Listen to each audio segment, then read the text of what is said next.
the shadow beneath the staircase. In the quiet, unassuming town of Weatherby, there stood an old Victorian house. It wasn't abandoned, but it might as well have been. The Johnson family had lived there for generations, but rumors whispered through the town painted a darker picture.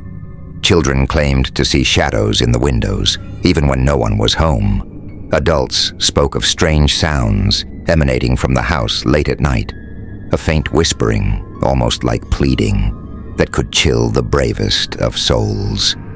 The story begins with Erica, a 32-year-old journalist who had heard about the house while researching local legends. Fascinated by the tales, she decided to spend a weekend there, documenting her experience. The Johnsons, now elderly and tired of the rumors, rented the house to Erica for free. They only gave one warning: stay away from the staircase leading to the basement after sunset. Erica brushed off the warning, chalking it up to small-town superstition. She arrived with her camera, audio recorder, and notebook, ready to uncover the truth. The first day was uneventful. Erica recorded the house's creaking floorboards, its dusty furniture, and the eerie silence that hung in the air. As the sun set, she noticed a peculiar chill near the staircase. Ignoring the sensation, she set up her equipment in the living room. Around midnight, she heard it. A faint whisper. She froze, her pen hovering above her notebook. The sound wasn't coming from outside or even the walls. It was coming from the staircase. "Help. Me." The voice was faint, barely audible, but it was unmistakably human. Erica grabbed her recorder and cautiously approached the staircase. The whispers stopped abruptly. She stood there for what felt like hours before retreating to her room, unable to sleep. The next morning, Erica reviewed her recordings. The whisper had been captured, but there was something else. An unnatural static that grew louder as the whisper continued. Determined to find the source, she decided to investigate the basement during daylight. The staircase was narrow and steep, leading to a door at the bottom. The air grew colder with each step. When she reached the basement, it was empty, save for an old wooden chest in the corner. The chest was locked, its surface covered in deep scratches. Erica's instincts screamed at her to leave it alone, but her curiosity won. Before she could find a way to open it, she felt a presence. Turning around, she saw it. A shadowy figure standing at the top of the staircase. It had no discernible features, but its silhouette radiated malice. Paralyzed with fear, Erica watched as the figure slowly descended. She bolted, slamming the basement door behind her. That night, the whispers grew louder, more insistent. They didn't plead this time. They demanded, "Open the chest. Free us." Erica, now terrified, researched the house's history. She discovered a chilling tale. Decades ago, the Johnson family had a deranged uncle named Henry. He was said to be obsessed with the occult, conducting dark rituals in the basement. When neighbors grew suspicious, Henry disappeared, and the family never spoke of him again. Some believed he had trapped the souls of his victims in the house. Others claimed Henry himself had become something worse, a shadow, bound to the staircase he once used for his rituals. Determined to uncover the truth, Erica returned to the basement after midnight, armed with a crowbar and her camera. She pried open the chest, expecting bones or artifacts. Instead, she found a collection of old, crumbling journals and a mirror wrapped in black cloth. Unwrapping the mirror, she gasped. It didn't reflect her image. Instead, it showed a room filled with dozens of shadowy figures, their hands pressed against the glass as if trying to escape. The whispers turned into screams. The shadow appeared again, this time moving faster, its shape shifting and twisting. Erica tried to run, but the basement door slammed shut. The next morning, the Johnsons returned to find the house eerily silent. Erica's equipment was scattered, her notes incomplete. The only sign of her was her camera, still recording. The final footage showed her face, pale and terrified, whispering, "Don't open the chest." The camera flickered, and the screen went black. To this day, Erica has never been found. The house remains empty, but the whispers continue, louder than ever. Some say Erica's spirit is now part of the house, warning others to stay away.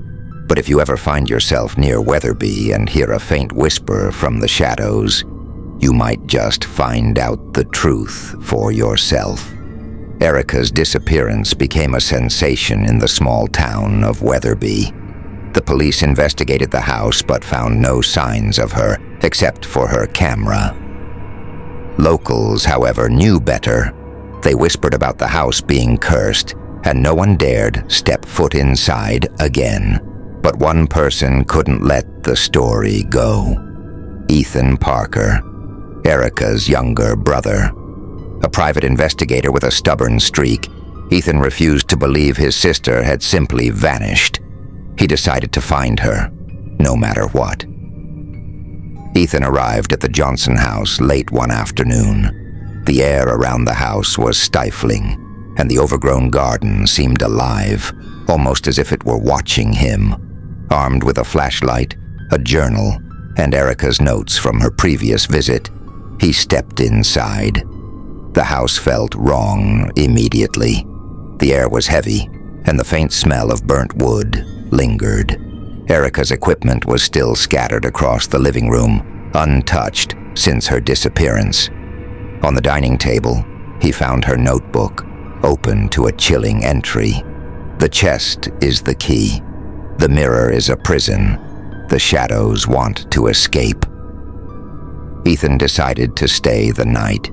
He set up camp in the living room, leaving his audio recorder on the staircase leading to the basement. At exactly midnight, the whispers began. "Help us, free us." Ethan's heart raced as he played back the recording. The whispers were faint but distinct, just as Erica had described. Determined to investigate further, he moved toward the staircase. That's when he felt it. Unseen eyes watching him. He turned sharply, his flashlight catching movement in the corner of the room. A shadow, darker than the rest, lingered there, shifting slightly before dissolving into the walls. Ethan bolted the basement door shut and decided to sleep with the lights on. The next morning, Ethan ventured into the basement. Armed with Erica's notes, he located the chest and the mirror. The chest, still open from Erica's last visit, revealed its disturbing contents. The journals of Henry Johnson. The entries detailed Henry's descent into madness. "I hear them now, their whispers. They promise power but demand sacrifice. The mirror binds them, but it binds me too." Ethan then turned to the mirror, still wrapped in the black cloth. Remembering Erica's warning, he hesitated, but couldn't resist unwrapping it. The mirror's surface rippled like water, revealing not his reflection but the basement as it must have looked decades ago, lit by candles, with Henry standing in the center of a ritual circle. Shadows loomed around him, growing darker and more solid with each passing second. Henry's voice echoed through the room, low and guttural. "Do not free them." Before Ethan could react, the mirror's image shifted. He saw Erica. She was trapped, her hands pressed against the glass, her eyes wide with terror. She mouthed a single word, "Run." But it was too late. The basement door slammed shut, and the temperature dropped. The shadow appeared, this time larger and more defined. Its form twisted unnaturally, and its voice was a chorus of whispers. "She belongs to us now. Leave or join her." Ethan's mind raced. If the mirror was a prison, perhaps it could be used to trap the shadow again. He grabbed the black cloth and lunged at the mirror, intending to wrap it. The shadow screamed, its voice filling the room as it lunged toward him, the sacrifice. Ethan barely managed to cover the mirror, and the shadow dissolved, but not before leaving a chilling warning. You cannot win. We are bound together now. Exhausted and terrified, Ethan fled the basement.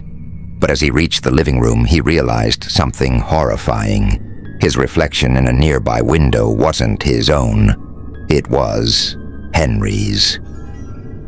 Ethan spent the rest of the day reviewing Erica's notes and Henry's journals. The truth was worse than he imagined. The mirror wasn't just a prison, it was a gateway.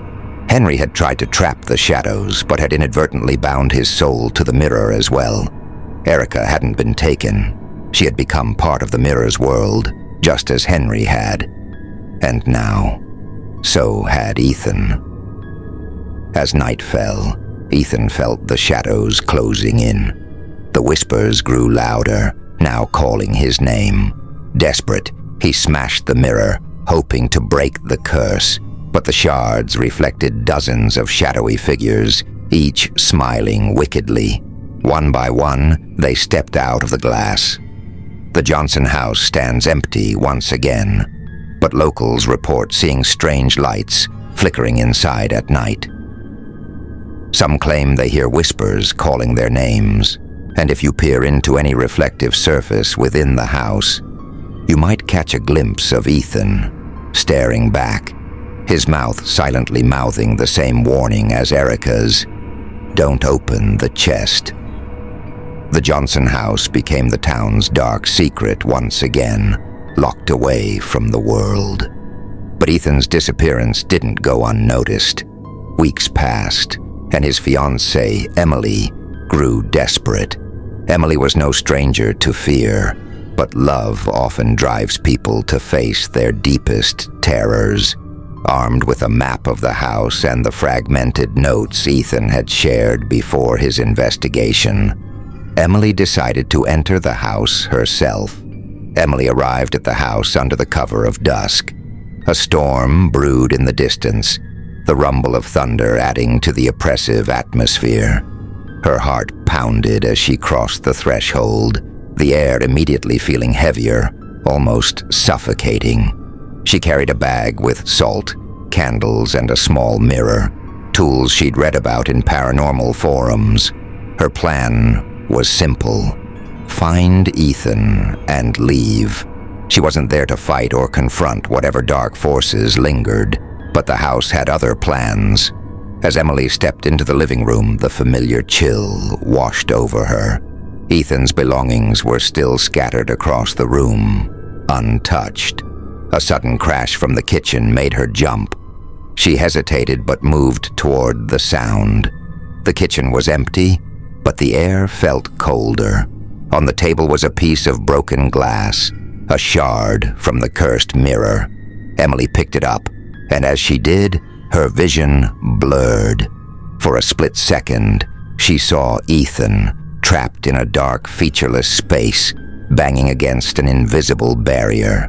His scream echoed in her mind. "Leave now. It's not what it seems."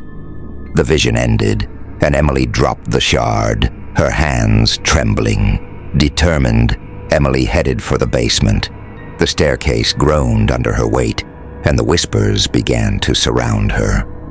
"Emily, come closer. He's waiting."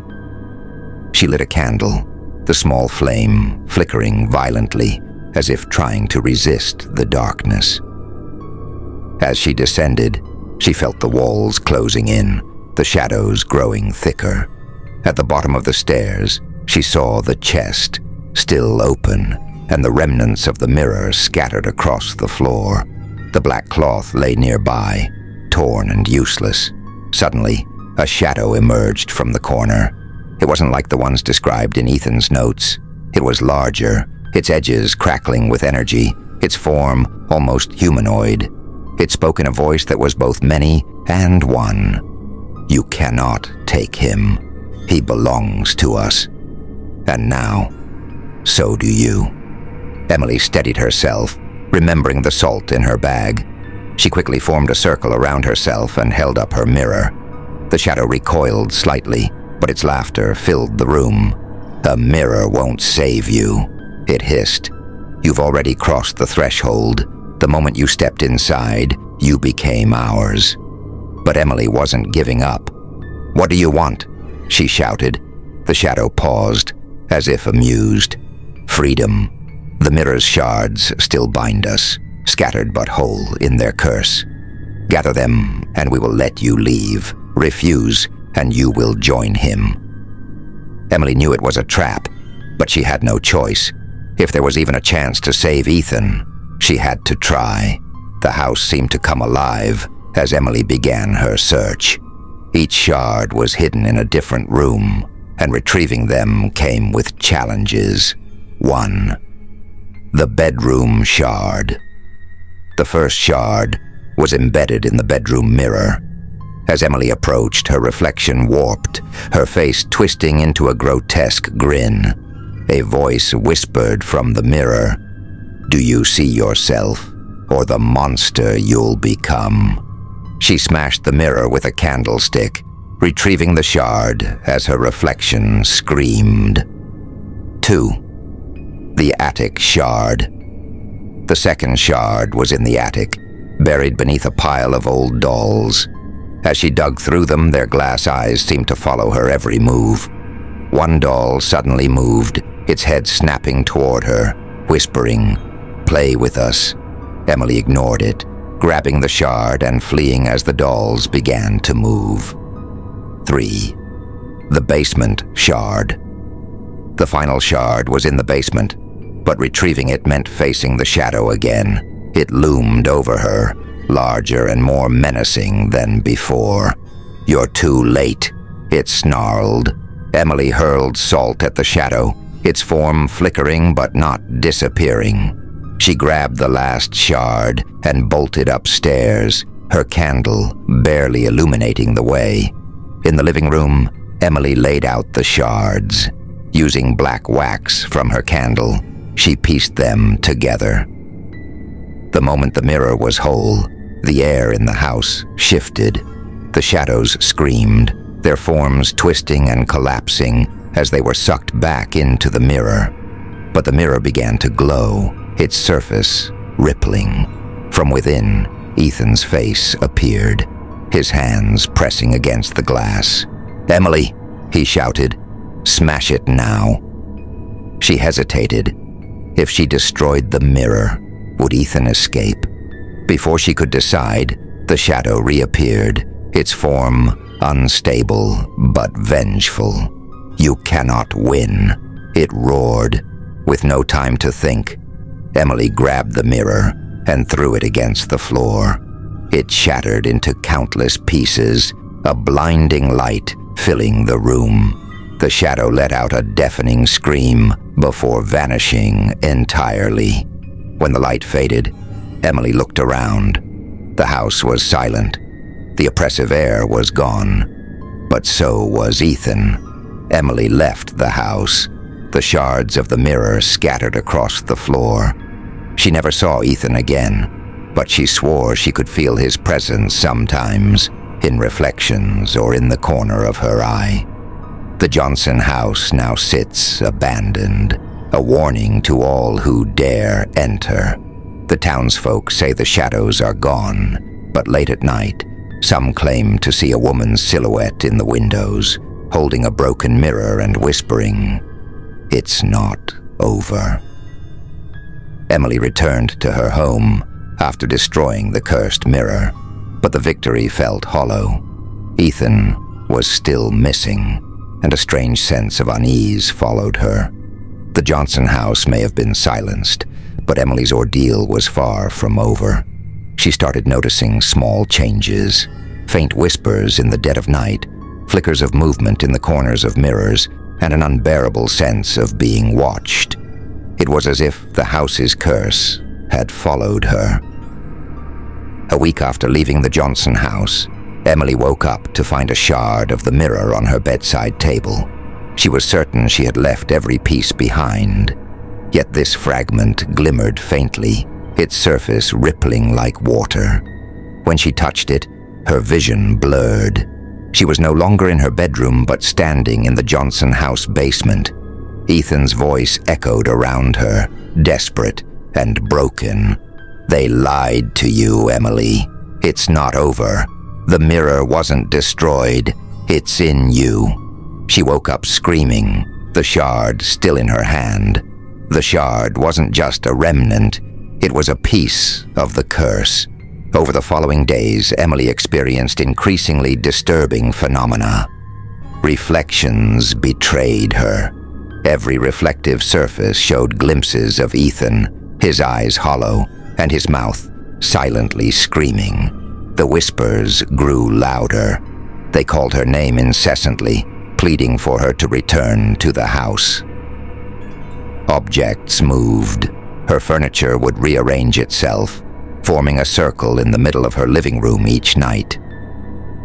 Desperate for answers, Emily began researching Henry Johnson and the origins of the mirror. She discovered that the mirror had been crafted during a séance gone horribly wrong. It wasn't just a prison. It was a tether to the spirit world, a conduit for the shadows to reach into the living realm. One night, Emily saw Ethan again. This time, he appeared in the reflection of her bathroom mirror. His voice was faint but urgent. "You have to go back. The house wasn't the source. It's the gateway. Destroy it completely, or it will consume you too." Emily hesitated. The thought of returning to the Johnson house terrified her, but Ethan's pleas left her no choice. Emily returned to the house armed with salt, holy water, and a sledgehammer. The moment she stepped inside, the door slammed shut behind her. The air was thick with malice, and the shadows were no longer hiding. They moved openly, writhing along the walls and ceiling. The whispers were deafening now, a cacophony of voices urging her to leave, to stay, to surrender. But Emily pressed on, heading straight for the basement. In the basement, she found a ritual circle drawn in blood on the floor. The shards of the mirror she had smashed were arranged in the circle, glowing faintly. As Emily approached, the largest shadow appeared, towering over her. It laughed, a guttural multi-tonal sound that made her skin crawl. "You thought you could destroy us. Foolish girl, you are the mirror now. You are the tether." Emily realized the truth. The act of smashing the mirror had bound the curse to her. The shadows weren't just in the house. They were in her. Emily knew she had only one choice. She stepped into the circle and began reciting the banishment ritual she had found in Henry Johnson's journals. The shadows screamed, their forms writhing violently as the circle began to glow brighter. But the ritual demanded a sacrifice. To close the gateway, Emily would have to bind the shadows to herself permanently, trapping them within her soul. Ethan's voice echoed in her mind. "Don't do it, Emily. You'll be lost forever." But she couldn't let the curse spread further. With tears streaming down her face, she completed the ritual. The shadows lunged at her, their forms merging with her body as the circle flared with light. When the light faded, the house was silent. The shadows were gone, and the oppressive air had lifted. Emily stumbled out of the basement, her body weak and her mind fragmented. She left the house, but she knew she could never return to her old life. The curse was inside her now, and the shadows whispered constantly in her mind. Years later, the Johnson house remains abandoned. Locals say it feels different now, lighter, as if the darkness has finally been purged. But they also speak of a woman who roams the outskirts of town at night, her eyes glimmering like shards of glass, her voice a mix of whispers. Some say it's Emily, still battling the curse. Others believe it's something far worse, a new shadow, born of the sacrifice she made. And if you listen closely near the house, You might hear her faint voice, warning those who dare come close. Don't break the mirror.